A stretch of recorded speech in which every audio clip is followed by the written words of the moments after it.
Moving on, Anthony Albanese just yesterday announced that he will be visiting China next month. Here he is announcing the dates. I will travel to China from the 4th to the 7th of November. I will visit Beijing, have meetings with President Xi.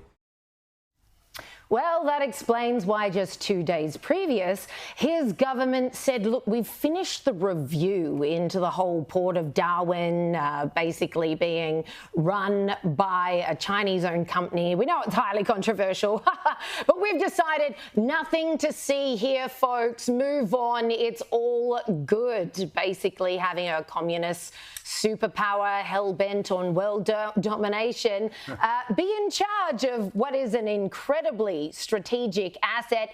It's of no concern to our national security whatsoever. Nothing to see here. It really weird timing, don't you think? Just 2 days before the Prime Minister announces that he's going to China to pay President Xi Jinping a visit. I don't think that's coincidence, do you? And let's not forget that before he was Prime Minister, he had some very stern thoughts on the Port of Darwin. It was not okay that this was in Chinese hands. Connected very directly with the government of the People's Republic of China. At the time that happened, we opposed it. I was the infrastructure minister, shadow minister at the time. When Labor was bringing Marines to Darwin, this government was selling the Port of Darwin to China. That's actually the record of this government. Of course, an asset like the Port of Darwin, I believe, should have stayed in public hands. Well, how the turntables have turned. He finally has an opportunity to do something about it. Nah, now it's fine. Just to help us recall the status quo here. Here is ASIO boss Mike Burgess just on the weekend. He was doing a 60-minute interview in the States where he was meeting with his Five Eyes counterparts, and he had some very serious words to say about the current state of play with China. The behaviour we're talking about here goes well beyond traditional espionage. This scale of the theft is unprecedented in human history, and that's why we're calling it out. And yet we just keep going there, shaking their hands, playing besties. I understand why we have to do it. Obviously, they're still our biggest trading partner because the government still won't do anything to change that. Everyone keeps saying, oh, we need to diversify. We've got too many eggs in one basket. But we don't seem to be doing anything. No. A lot of the exporters that China put moratoriums on, although, of course, the Chinese government says, oh, no, it's not moratoriums. You just don't have the proper paperwork. They found markets elsewhere. They went to India. They found big markets there. Japan. This is why the Quad became so powerful, the US, Japan, India and us. And the only one that didn't manage to do that was the Australian winemakers, and so their exports, I think, as shortly there's been a thawing there, and they're going to start firing up again, which hopefully will help the Chinese relax a little bit. Well, the Chinese have said they'll review it. A bit of your lumber. And I think that's probably because most countries have a strong winemaking tradition and they say, oh, our wine's the best. Whereas in China and parts of Asia, you don't necessarily have that strong winemaking tradition. So our plonk looks pretty good. But they are still our biggest trading partner. Yes, that's right. What I don't get is... That's my point. 1.5 billion of them. And yeah, got a sure. It should still not, we should still not be reliant on a CCP that we know is secretly hates our stinking guts. Okay, they do business with us the because reason they're our we're biggest useful trading to partners them. is because they want to buy all our stuff. Are we meant to say, no, you can't have it? Kiss your money goodbye. We don't want all your dollars or your yuan or your renminbi that we can put into our economy. You just made the point, Joe, that we can and we have diversified. So why don't we just keep that up? But we know that these guys really think of us. They've found new markets in India. They're going to hold on to them. They're going to sell as much as they can to as many people as they can. It's called capitalism, baby. It's fantastic. The issue is not wine and barley. I mean, I love the way the government say, relations are stabilising. Because we're selling some bottles of of wine and some barley. Meanwhile, China are expanding through the Pacific. We've got government representatives who keep warning how dire the security situation is while doing nothing about it.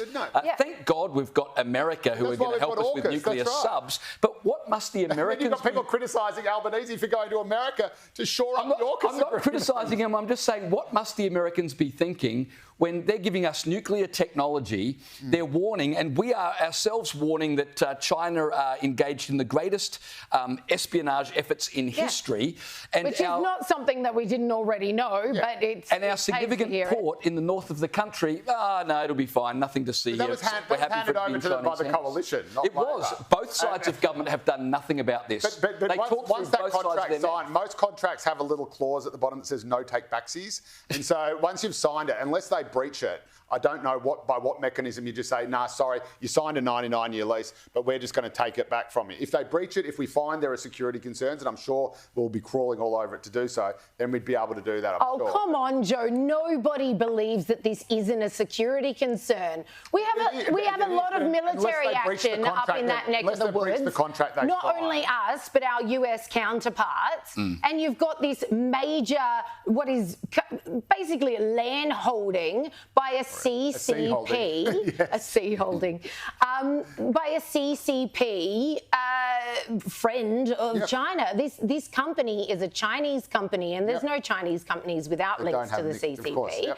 So nobody believes for a second that this is not a security risk of any it definitely is. But what I'm saying is you do a risk-benefit analysis. It should never have been done, but having done that, the amount of grievance it would call if the government suddenly decided to unilaterally say nationalise it, right, which it would pretty much have to do, rather than just saying breach of contract because there is no breach. So if the government suddenly just nationalise, say, right, we're just going to take that over, that is now government property, or does it spend billions of dollars to buy it off the Chinese? Because that's what it would take. The amount that would piss the Chinese off at a time where... And doesn't that... Who cares? Doesn't that demonstrate the dire situation we're in, where we're afraid to do what's in our own national security for fear of upsetting the Chinese? That demonstrates perfectly the bind we've gotten ourselves into. Joe, that's why it's a balancing act. So you want to shouldn't have been done in the first place. Economic relations. Yep, that's right. But some things when they're done can't be we can remedy it. There's toothpaste tube. Something you can remedy it, but at what cost? So, you know, the hundreds of billions of dollars it would presumably cost for the government to buy it back, or the amount that it would piss China off if it just unilaterally did it. At what cost not having a CCP basically camp out in one of our major ports? It is annoying. But where they can keep an eye on our comings and goings. They're keeping an eye on our comings and goings anyway. They've got this cameras is true, but oh, okay, so let's just throw the doors wide open. No, let's not. But now that that's there, again, not everything is a zero-sum game. Not everything is a black and white issue. We want China peaceful. We want it to buy our stuff. Agreed. It is vital for our economy. China is already not peaceful.